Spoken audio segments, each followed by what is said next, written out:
we be surprised that there seems to be a renewed bipartisan consensus in response to aggression from Russia?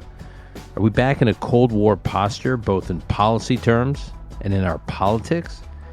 And speaking of today's politics, what can the past few decades of Republican politics and conservative ideas tell us about 2022 and 2024? According to Matthew Continetti, quite a lot. These are two of some of the big questions we explore with Matt Continetti. Matt's a senior fellow at the American Enterprise Institute. He's founding editor of the Washington Free Beacon, and he's a columnist for Commentary magazine.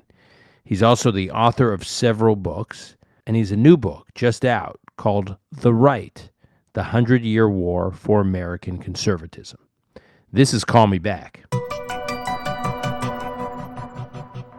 And I'm pleased to welcome back to the podcast my friend Matt Continetti from the American Enterprise Institute and the author of the just released book, fabulous book called The Right, The 100-Year War for American Conservatism, which I have been devouring. I am, if you have been shaped at all by conservative ideas and conservative politics, this book is like it's a mixture of education, illumination, therapy. It serves as a good therapist, and it's like also like kind of like candy because there's just like great color and great anecdotes in it that many of which I had like forgotten about or had never heard of. So it's also actually for a book like this, it's actually kind of like a fun read too. So I don't know if you've been hearing that from others too, Matt, but I want to jump into the book, but thanks for joining the conversation again. Thanks for having me back, Dan. It's a pleasure to be here to talk about my book. All right. So before we talk about your book, and it actually is related to your book, I just want your reaction to the news and the sort of developing what I kind of see as trends in the news around the Russia-Ukraine war. Obviously, the human catastrophe is depressing and demoralizing. And I'm struck by the reaction back here in the United States. And what I mean by that is we have been being told for the last number of years that America had entered this sort of isolationist moment or isolationist era, sort of a new version, a new bipartisan version of, McGovern's, America Come Home from 1972. And that America was really disengaged from the world. And then here you have a new land war in Europe, first one, at least on this scale, in some 70 years. And when you look at the public opinion research on the American reaction to Putin's invasion, there's kind of like a bipartisan consensus on being fully engaged in resisting Putin's aggression and rolling back this war. Now, to be clear, it's not public support for deploying U.S. troops and getting American forces directly, in a kinetic situation with Russian forces. I'm not to suggest that. But the degree to which, if you look at polls in a number of these political Senate and House races, candidates on the ballot in 2022, support among Republicans, support among Democrats, support among independents, there's, again, varying degrees on what to do about it, but definitely a consensus that something must be done. And I feel like we're living through such polarized political times that we can't find the left and the right agreeing on anything except maybe that a tough line on China and a tough line on big tech, but that's it. And then suddenly it kind of feels like we're back in Cold War days where there's some kind of political consensus among the center left and the center right on what to do about a threat from Moscow. So, you have a whole chapter in the book about the role of the Cold War in American conservatism, and I want to get into that. But before we do, what is your reaction to this phenomenon? Should I be as surprised as I am, pleasantly surprised? I think you should be pleased. I think I would draw a line between the run-up to the invasion and the aftermath of the invasion. In the run-up to the invasion, many of the forces on the right that saw Vladimir Putin as a champion of traditional values, of religiosity against the cultural left, were sympathetic to him. And you saw on the right arguments being made justifying his belligerency, saying, well, you know, America is arming Ukraine. What is Putin supposed to do if you put missiles in Ukraine? If we had missiles in Mexico, wouldn't America be concerned? You had rhetoric about Zelensky and the corrupt Ukrainian polity that didn't hardly mention the fact that Zelensky is a democratically elected leader and Putin is an autocrat. You had, I think, a widespread view that Putin wasn't going to invade, that all of this was brinkmanship, that he was simply trying to force a result, get Ukraine to pledge to never join NATO and the EU, maybe topple the Zelensky government without any actual military intervention. As soon as the invasion happened, those arguments faded away. And the right and the left, in the main, came around to the idea that Zelensky and Ukraine needed to be defended against this naked aggression. So what's happening here? A few things. One is... Can I just jump in before?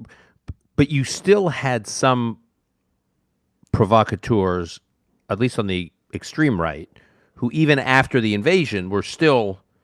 They were still trying to toe that line that, you know, what's our interest? It wasn't just a pre-invasion thing. For some, again, on the very extreme right, they were still playing that, like, why should this be in our interest? You had, in the first weeks, you had some people saying, well, we should be more concerned about our border than the Ukrainian border. Right.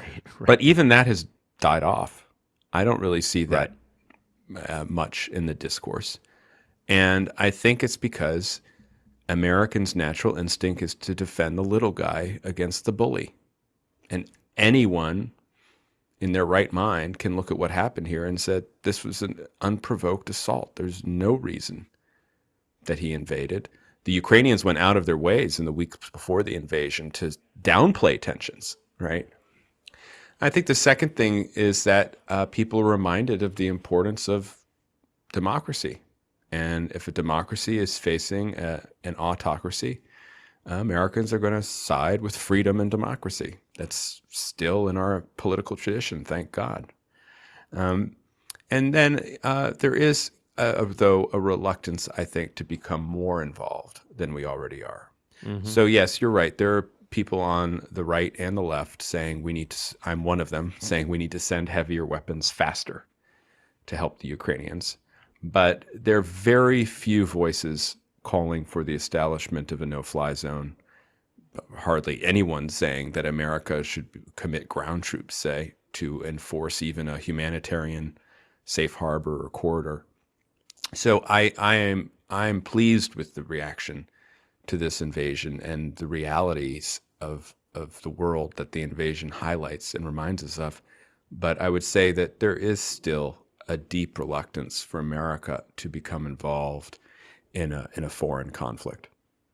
Okay, so I want to now segue to your book, and again, there's an entire chapter and then elements in other chapters that deal with the role that global affairs and foreign policy and actually the Soviet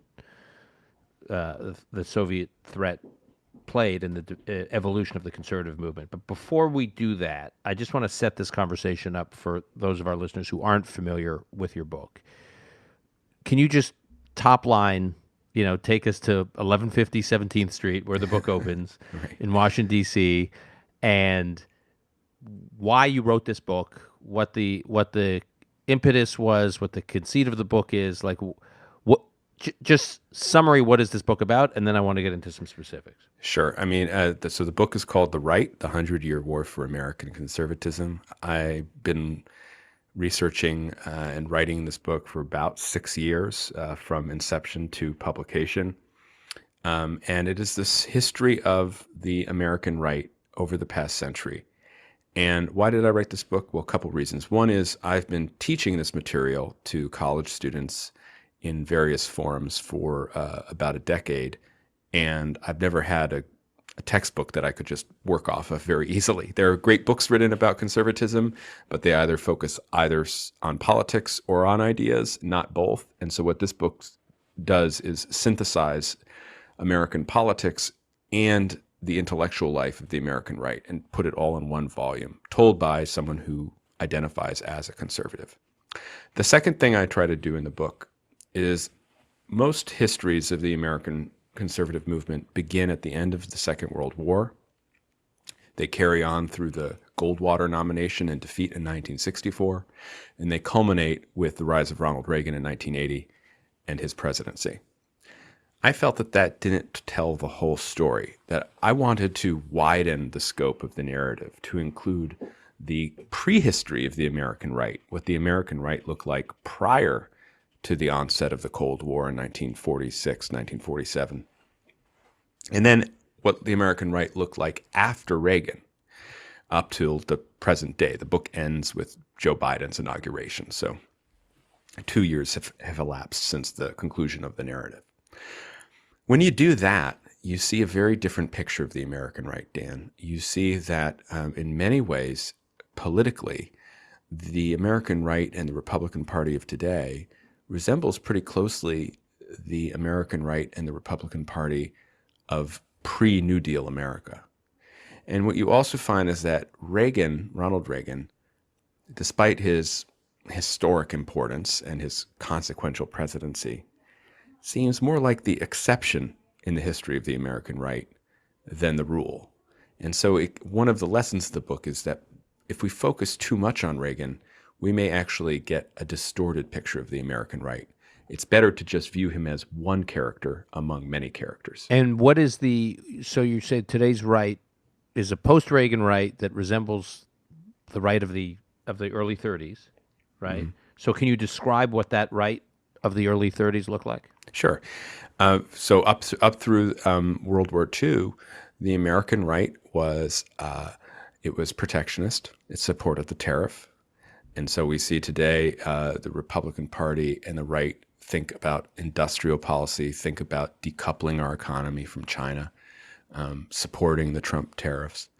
The Republican Party and the right prior to World War II was restrictionist on immigration. And that parts of that carried through the entirety of my story, but certainly we can say that the right today is wholeheartedly against illegal immigration and also seeks to have some reform of legal immigration as well. And then the Republican Party and the American right prior to World War II was non-interventionist, isolationist, didn't want to get involved in Europe in particular, had a different attitude toward the Pacific. And that view was the dominant strain in absolutely. Republican politics, yes, Republican absolutely. ideas. As a consequence of World War I and the fact that it was a Democratic president, Woodrow Wilson, who had plunged America into the great power competition in Europe. Presidents like Warren Harding and Calvin Coolidge, defined themselves against that. And Republican leaders like Senator Robert Taft were very much against alliances, even NATO after the war, because they didn't want to become involved. And while, as we were just saying, Ukraine definitely shows that the right today, along with just the mainstream, is very supportive of a democracy under assault from a powerful autocracy. There's still, I think, this reluctance to become directly involved in that war or in any war on the American right today. So I like to say, even though Calvin Coolidge and Donald Trump are very different people, they have very different personalities, they lead, I think, very similar parties.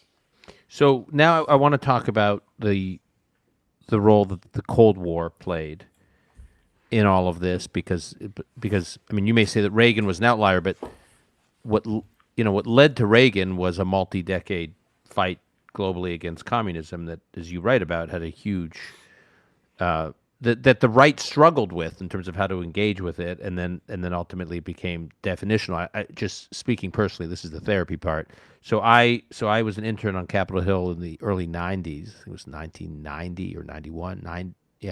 For a Democratic congressman from Ohio, Ed Feehan, from Ohio, 19th district.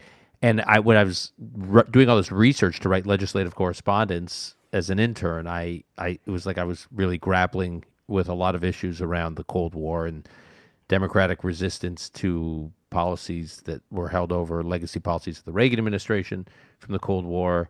And I will say, and I grew up in a democratic home, and I'm the son of a Holocaust survivor, and I'm reading and studying about how much of the atrocities of the Soviets, the Soviet Union, just the tens of millions of people that were killed in the Soviet Union, not to mention those killed in Eastern Europe and China and Cuba and North Korea and Vietnam and Cambodia, by a lot of regimes created by or supported by the Soviet Union. According to Robert Conquest or Richard Pipes, total number of victims from communism was something like 100 million.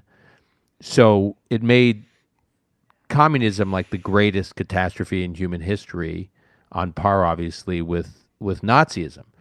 And that is what drew me to the Republican Party. And I'm sure I'm not the only one that was brought into Republican politics and conservative ideas via America in the world during the Cold War.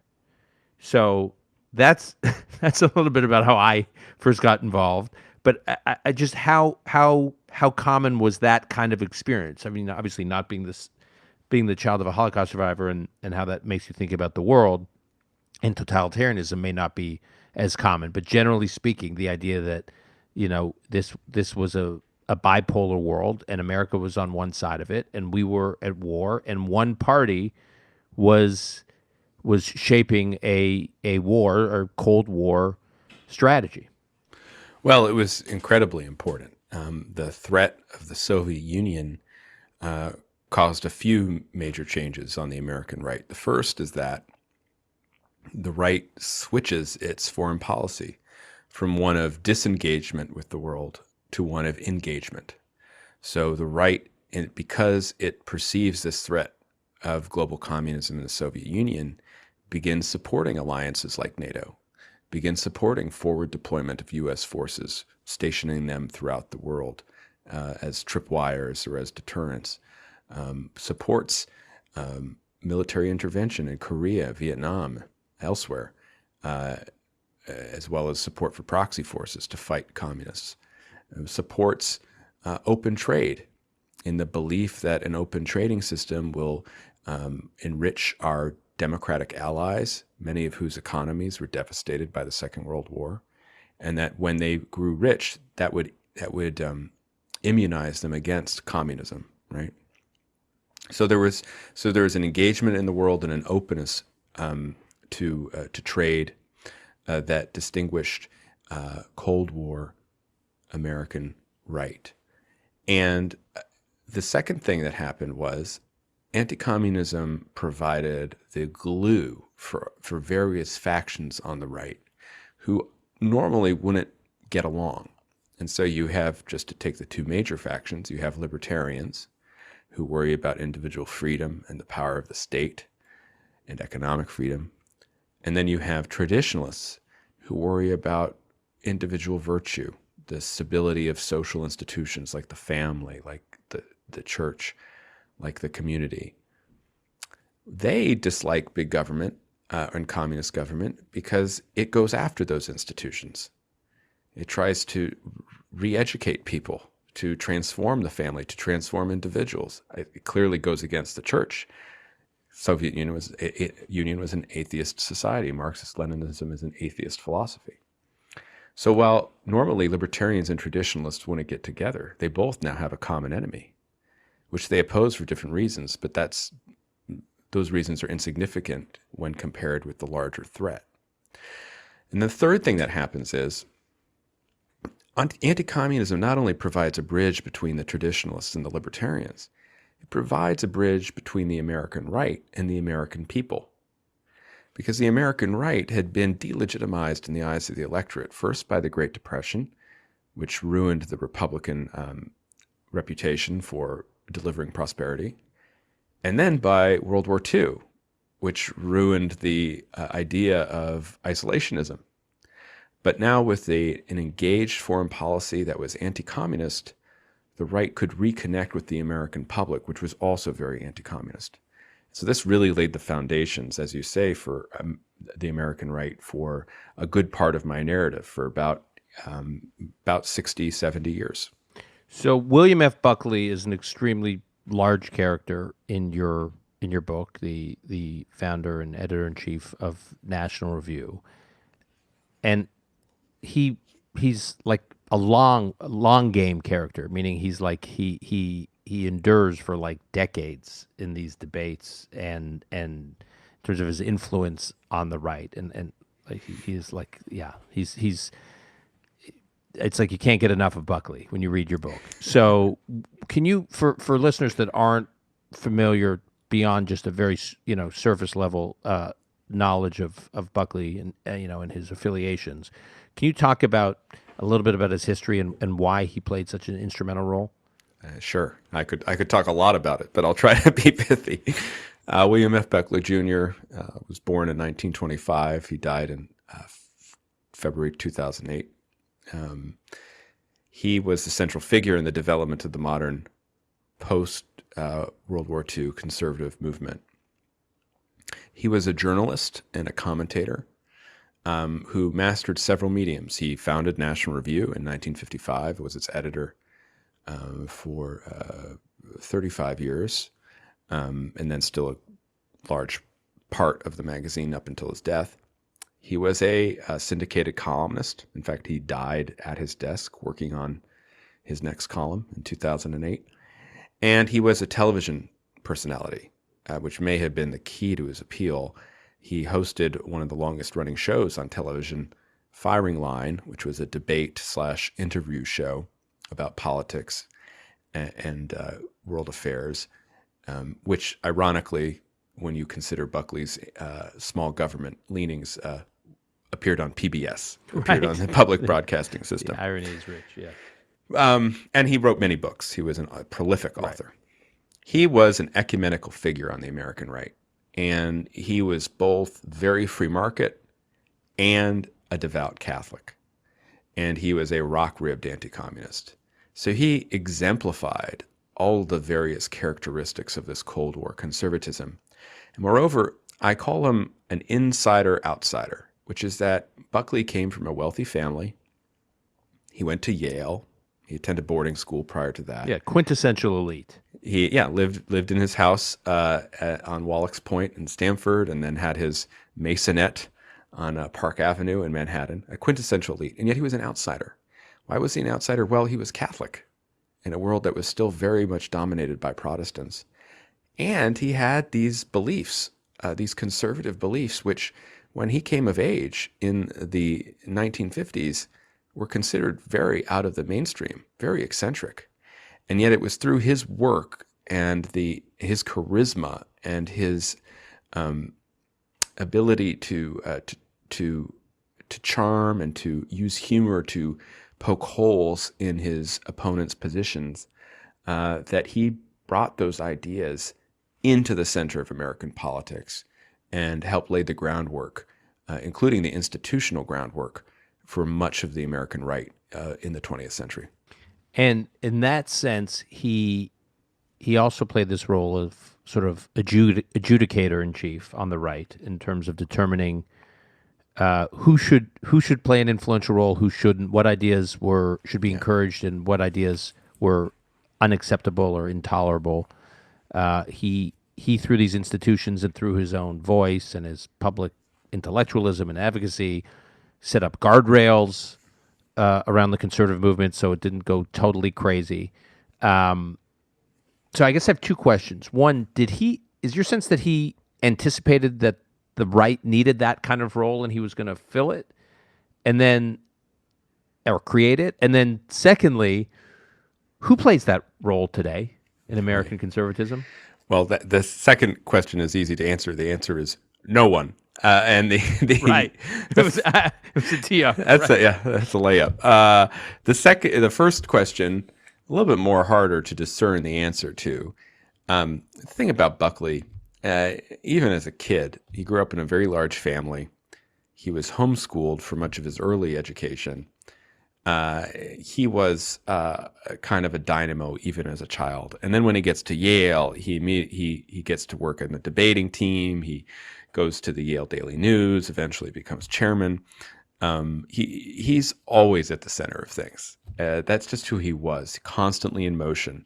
One of his memoirs is called Cruising Speed. He's always going. So he was probably going to end up in some. It's an amazing central book. I mean, it just position. captures the craziness of his life. I mean, just hour to hour, day to day.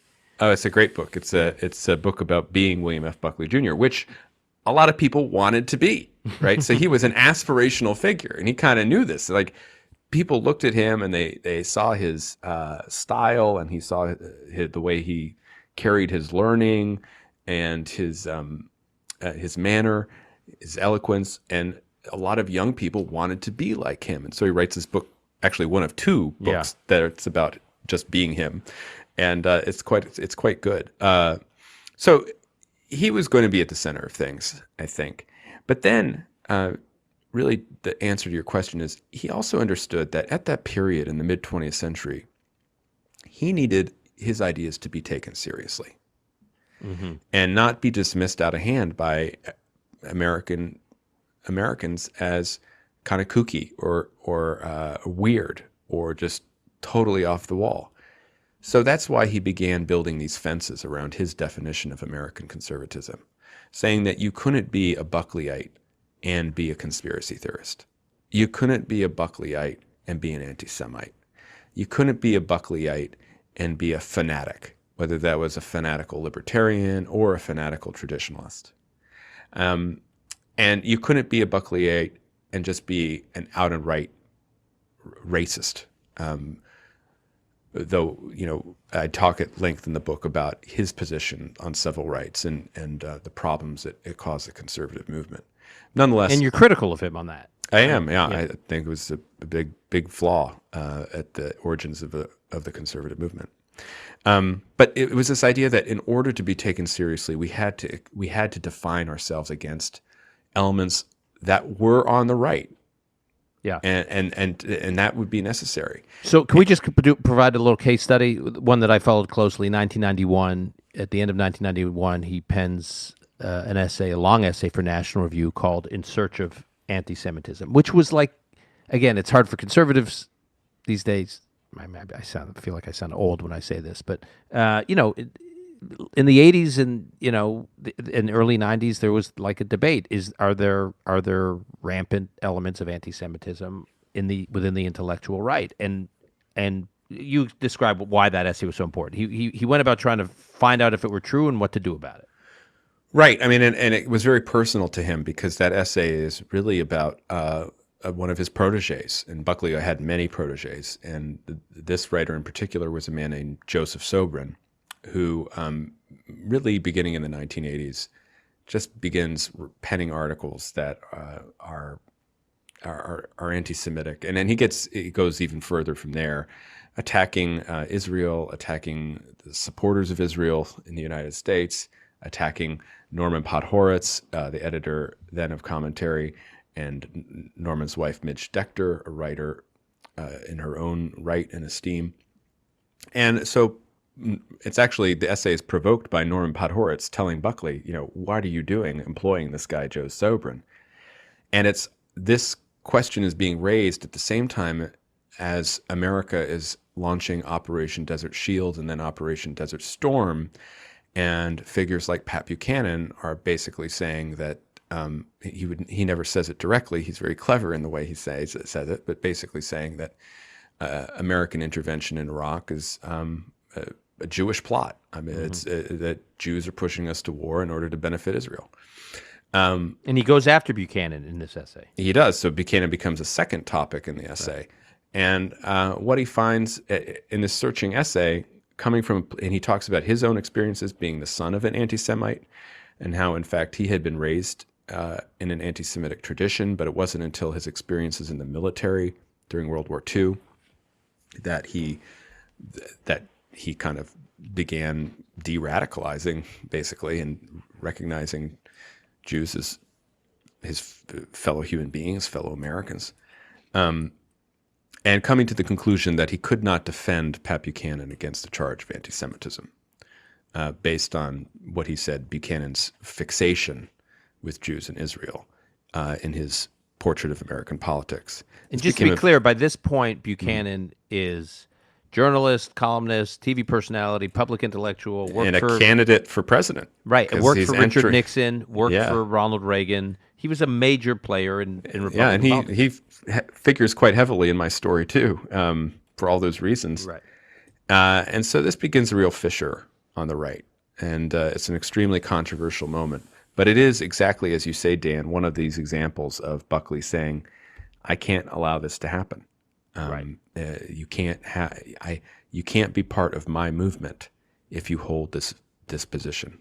Okay, so I want to come back to Buchanan in a moment because you write a lot about him, and he, for all the obvious reasons, he tells us a lot about the current Republican politics.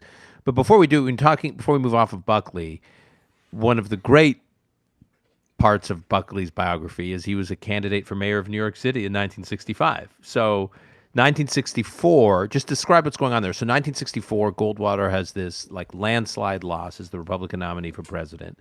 And a year later, Bill Buckley, this journalist and public personality, public intellectual, decides he's going to run for mayor of New York City. What was that about, and what was he trying to accomplish? Well, I think it started almost as a lark. He gave a speech to an association of police officers, of NYPD officers who were Catholic. And in that speech, he defended policing. Sound familiar? And got a huge response. And so when they published the speech in the next issue of National Review, kind of as a joke, his sister, the managing editor, put on the cover a headline, Buckley for mayor, ? And, usually when you see a question mark at the end of a headline, the answer is no. But in this case, Buckley was kind of thinking about it and saying, you know what, I'm going to do it. Why? Well, in the aftermath of the Goldwater defeat, Buckley wanted to demonstrate that conservatives had an actual governing vision, that they had ideas that they could apply everywhere, including America's cities. The other reason he wanted to do it was the frontrunner for the mayoralty of New York that year was Congressman John Lindsay, who was a liberal Republican. He was a Republican, but he was a liberal in ideology. And in Buckley's mind, everything that was wrong with the Republican Party. Absolutely. Buckley wanted to make the Republican Party a conservative party. Right. And so he wanted to show, A, that there was an alternative to Lindsay, and B, maybe knock Lindsay out by splitting the Republican vote. That's not what happened. Right. What the irony is that the people most receptive to Buckley's message were not the Republicans in New York. It was working class Democrats in the outer boroughs who really responded to Buckley's attacks on the governing establishment in the city, his defense of the police, his defense of traditional values and of competition and choice and economics. And so Buckley wins 13% of the vote in 1965. But the 13% comes a lot from the Democratic base, the working class base. And so he goes into the race trying to upset John Lindsay. He ends up defeating the Democrat, Abe Beame. Yeah. Yeah, by the way, for our listeners, if you want to read a great book, The Unmaking of a Mayor, which is Buckley's book about his run for mayor, which was even, I think, probably better than following the actual mayoral campaign day to day. And it really... and so many of the issues you read about in that book, as you say, Matt, are, as like I say, this is someone living in New York City now, are some of the same issues we're dealing with today. I mean, it's like the great relearning, to quote Tom Wolfe. Okay, so that's 65. So 64, 64, Goldwater gets decimated at the polls. 65, Buckley does this sort of quirky run for mayor, and then 66, much to, I think, the political class's surprise, a young, not so young, I guess, an actor from California, Ronald Reagan, even then, gets elected in 66 as governor of California, which was a surprise. As a conservative, as someone who really had been trending toward the Republican Party for many years, finally switches in 1962, I think, is when he switched his registration. When he was 50, but he didn't. 51 years old. 51 years old. Right. then he makes his debut with his famous Time for Choosing speech in defense of Goldwater that was televised right before the election. Immediately people are like, well, Reagan, you have to go into politics. And he goes, well, I'm going to kind of tour the state in 1965 and see if there's an audience for my ideas. And of course there was. So he wins in a landslide. And that, I think, marks a real wake-up call. That because now we're moving toward the conservative movement, not only having a set of ideas, not only standing for principles that are easily defined and easy to communicate, but now we actually have political success in Ronald Reagan, and the opportunity to govern. Right. So he immediately becomes the most famous conservative in America, the leader of conservatives. And in fact, and it's interesting to consider some of these figures who've won elections recently, Reagan thinks about throwing his hat in the ring for the presidency in 1968. And Nixon is worried about that as Nixon plots his comeback from defeat in 1960. Defeat of 1960 and 62 when he ran for governor. Right, exactly. So Reagan wins 4 years office, later. Reagan right, wins an office that Nixon loses. Yeah, defeats the guy that beat Right. Nixon, Pat Brown, Right. Jerry Brown's dad. Nixon makes sure heading into 1968 that he has what he calls the Buckleyites, Buckley and his crew, at least on his side, or at least not hostile to him. And so yes, so it's within a span of 3 years, as you point out, things change very quickly for the American right and the conservative movement. Another figure that obviously doesn't loom as large as certainly as Reagan and Buchanan, Buckley. I mean, some of these names were Goldwater that were dropping, but again, back to the memory lane and therapy session. One figure that had a lot of influence on my own thinking was Jack Kemp, right? So former Buffalo Bills quarterback. The fact that he was an NFL quarterback is not the only reason I was fond of Jack Kemp. But 1970, he gets elected to Congress from Buffalo.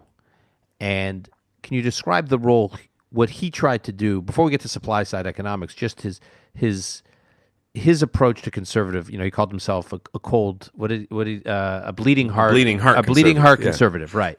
So what was he trying to do with conservative politics when he got in it? Jack Kemp wanted to make the American right forward-looking, optimistic, and inclusive. And that included the working class, union members from Buffalo, industrial city. It also included racial and ethnic minorities, coming from professional sports, having many strong relationships with African Americans. Kemp was always interested in broadening the coalition. And he also had, but in the first group, in that first demographic, the working class, it wasn't a politics of resentment. It was a politics of ideas about opportunity and inclusion, not about you've been screwed, you should be resentful, and it wasn't politics of rage. No, it was a very hopeful populism. Mm-hmm. So if it was populism in this, but it was populism directed toward, as you say, opportunity and openness. Mm-hmm. The idea that actually having an open economy, having incentives in our economy, that will help working class people. Right. So it's not about closing off. It's not about shutting down. It's about opening up. And that was the argument he started making as a congressman. And then he becomes an advocate of an across-the-board tax cut to fight stagflation. And this idea is part of the philosophy that becomes known as supply-side economics. And he was very entrepreneurial in terms of how he tried to bring that into Republican politics. Obviously, there was Jude Wanniski and Art Laffer and others in the academic and intellectual world who were working with him. So explain how that philosophy and set of prescriptions got attached to the Reagan agenda. Sure. Well, so supply side is the idea that cuts in marginal tax rates are going to incentivize production and growth and jobs. But supply side's not just a economic idea. It's also, in my view, a political philosophy, which lends itself to populism, basically saying that if we leave individuals to make their own choices and give them as much of their hard-earned money as possible, that's going to help everybody in the end. And in fact, what Republicans can do, if Democrats are providing entitlements, what Republicans can do is provide growth and opportunity, right? So it's not just a negative message, which was associated with a lot of conservative economics, that we have to cut spending, we have to balance the budget, that's it. It's a much more positive message, which is, well, we're going to create opportunities for you to flourish, right? And so this is a very powerful idea, especially at a time when you have people rebelling against high tax rates, against bracket creep, right? Inflation driving people into higher tax brackets, property tax rates. You have the tax rebellion in California and Howard Jarvis. So there's a growing movement that is pushing against these punitive tax rates in our society, and the Kemp idea is gaining traction in the late 1970s. Ronald Reagan was not a supply sider at this point. He actually kind of hewed more closely to the traditional Republican view, which we need to just control the spending and balance the budget and be fiscally prudent, and everything else will take care of itself. But Reagan is also a savvy politician. He understands that 1980 will really be his last chance at the presidency, because at this point, he's in his 60s. And that Jack Kemp is a potential threat. Sorry, that seems like such a young age now. Yeah, I know. Well, so Reagan was the oldest president when he for his time, because he was 70 right. when he became president, and then Trump is 71, and then of course we have Biden. Right. So Reagan is a spring chicken in comparison. So he basically has an arrangement with Kemp that Kemp is going to become his chief economic surrogate, that Reagan will take on the Kemp economic program, the supply side program, and Kemp will support him in the 1980 Republican primary. And so that's how Ronald Reagan became a supply sider and carried those ideas into the White House. Okay, so now let's fast forward to this era, the Trump era, and but you write a lot about Pat Buchanan. So can you talk a little bit about what we should have been learning about Pat Buchanan to understand what we were about to head into in 2015 and 2016? Well, I think there was a sense within the Republican establishment and within the conservative intellectual movement that Pat Buchanan's runs for the presidency in 92, 96, and 2000 showed that his worldview, which is that post-Cold War, the American right needed to return to its pre-World War II configuration, to be America first and unconcerned with foreign involvement, to close ourselves off, insulate ourselves from global economic competition as well as immigration. The idea was that his defeats throughout the 1990s meant that those ideas had a ceiling, that they would never really become popular within the Republican Party. But that was not true. And what those races showed was that there will always be a large portion of the American right that believes in these Buchananite or pre-World War II American right ideas. And when you get to the George W. Bush administration and the war in Iraq, the arguments over immigration reform, those Buchananite ideas start making a big comeback. And they play into the developing antagonism between Republican and conservative elites and the populist grassroots. So that's, I think, what we should have been paying attention to. And so then Trump comes on the scene, and where does that find us? Where does that find the conservative movement? Were you by the way, were you shocked by what you learned about the conservative movement when Trump comes on the scene, or not? No. I've been writing about American populism for a while now. My last book was about Sarah Palin and the reception of her by the media and by elites of all parties. It's ironic that that book came out 13 years ago, and now my new book is out, and Sarah Palin is back and running for Congress. Of course, so perfect time. We're always twinned together, she and I. So I was not surprised by Trump. I was not surprised that he won the nomination. I think I was surprised when he ran the presidency, like a lot of people. But it made a certain amount of sense in retrospect. Where are we now? I think the easiest way to put it, Dan, is that the people who were at the center of the American right between the years of,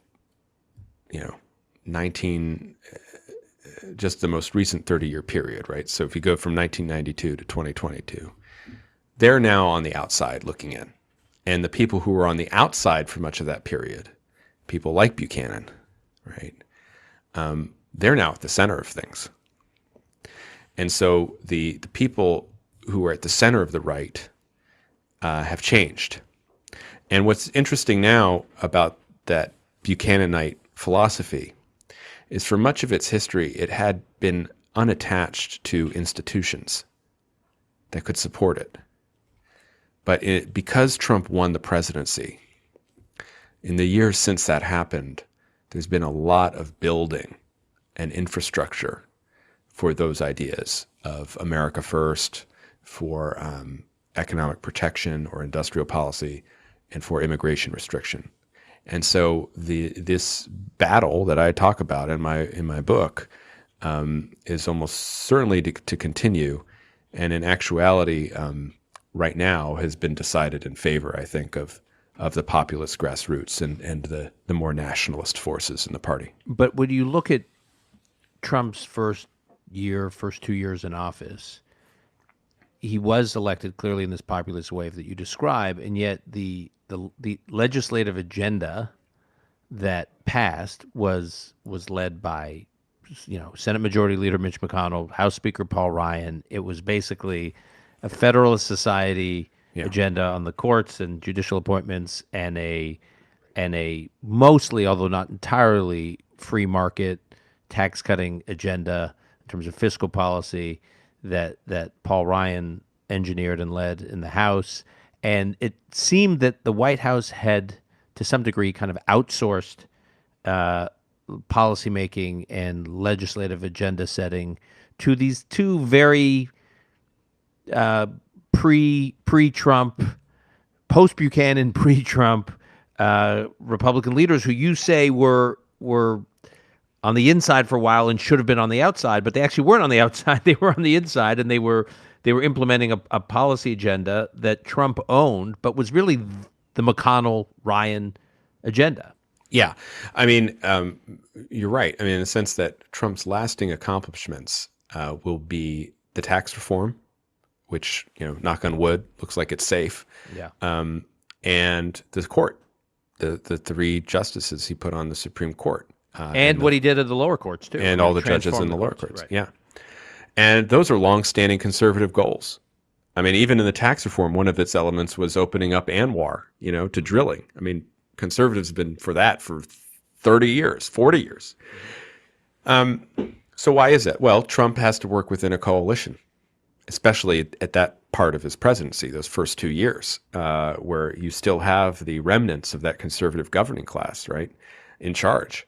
And Trump understands the transactionalism. In order to get to where he was, he had to convince people who cared about judges that he was going to govern alongside the Federalist Society.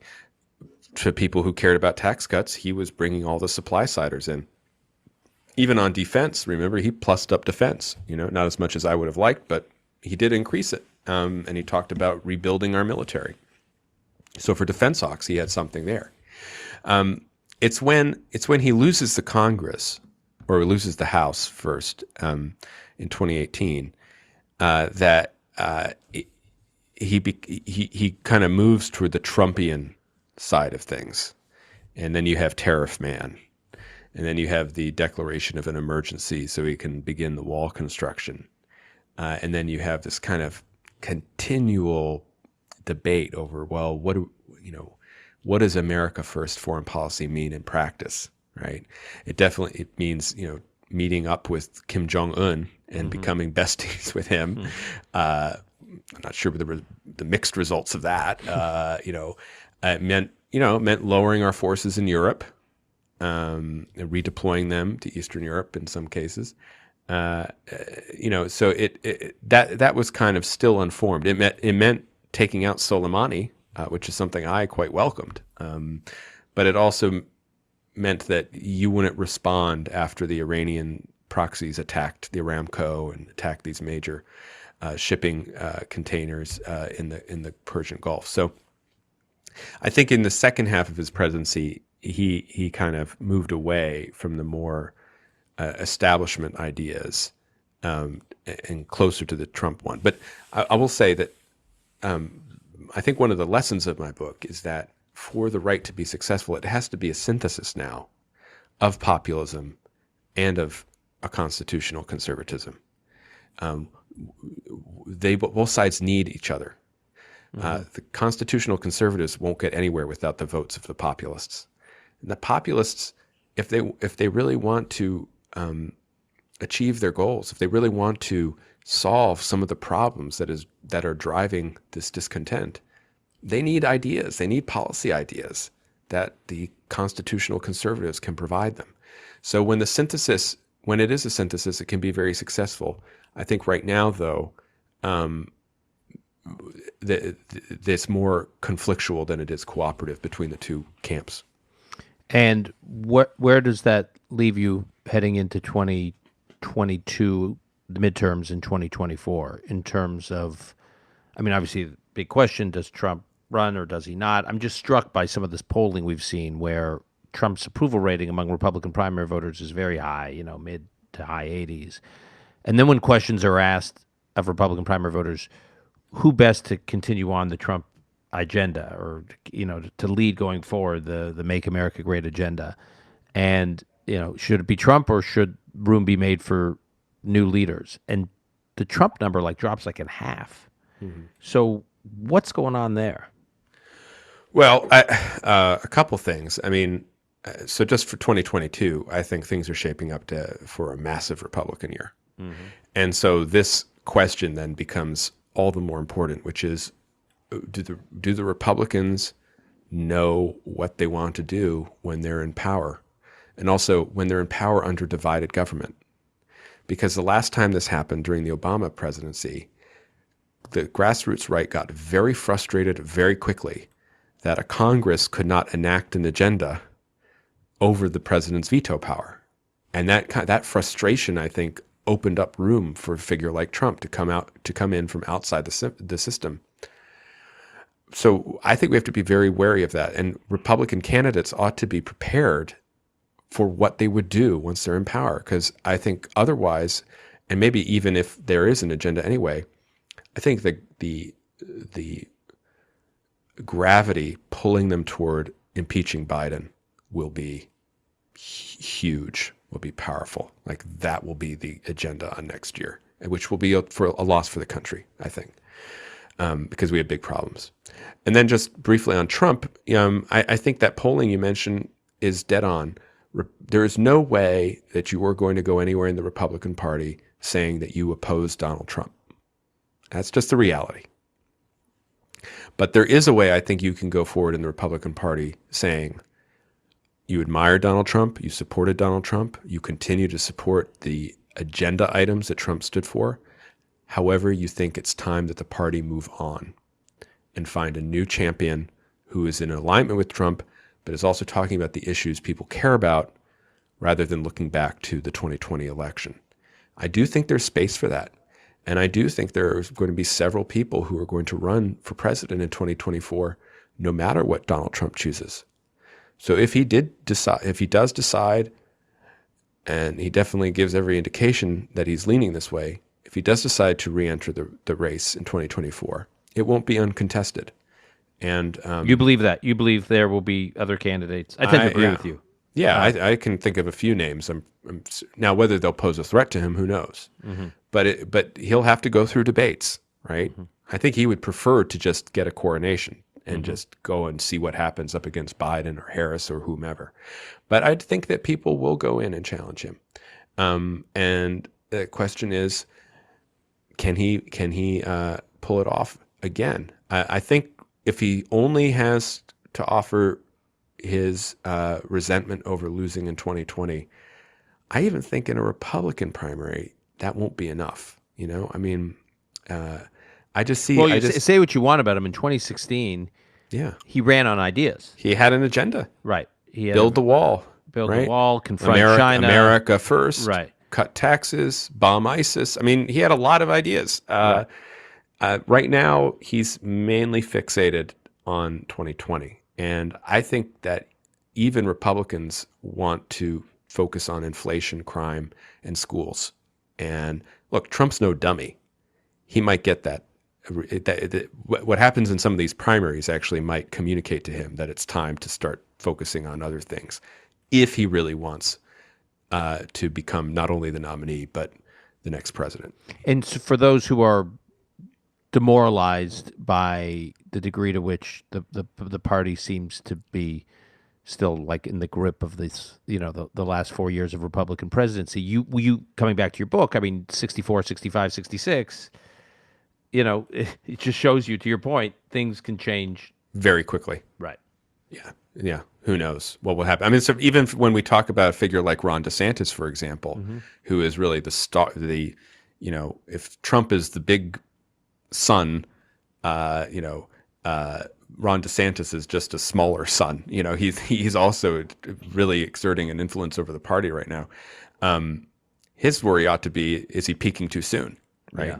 Because these things happen to develop very suddenly. And even think about where we were in terms of the 16 cycle now, right? We were all getting ready for Rubio and Cruz, right. and Scott Walker. Right. And then here comes Trump, right? So things can change very quickly, and they can change in unexpected ways. Yeah. I would just add with DeSantis, for what it's worth, I mean, he's an interesting, I don't think he's peaking too soon. First of all, the whole conservative story these days is about Ron DeSantis. Totally. Right? You follow conservative media. He is, talk about a protagonist. He is it's not just him going on television providing commentary on news of the day. He is the story. Everyone's going on to talk about him. Yeah, the commentary is about him, right? Right, yeah, right. Yeah. So he's the guy with the cape and the S on his Absolutely. Front, you know what I mean? And so and it gets under Trump's skin. Of course. and that is, let's just assume that carries through this because he's running for re-election. So it gets him to at least the fall of 2022, because he's going to continue over the next few months to be stoking these, these very effectively, these debates and what some would call culture wars, whatnot, that'll keep him front and center in the news. And then you blink, and it's early 2023, and the field starts to people start making decisions. Right. Yeah. So yeah, I mean, this is not an endorsement of him. I'm just saying I actually think he's in decent shape. It's similar to the shape that Chris Christie was in 2010 and 2011, and he, should have, had he run for president, he would have been very competitive in a Republican primary. Yeah, I guess we should hope that there are no traffic jams on any of the bridges in Florida in the coming months. Fair enough. All right, Matt, we will leave it there. The book is called The Right, The 100-Year War for American Conservatism. Basic Books is the publisher. You should order it. We will plug it again at the end of the podcast. And we only scratched the surface. of this important book, and it is, like I said, chock full of good color and anecdotes and analysis, and I would say like real dispassionate analysis for someone who sits so much in the center of the story. So that's no small feat. So Matt, thanks for joining us. We'll have you back. Thank you, Dan. It was a pleasure to be here.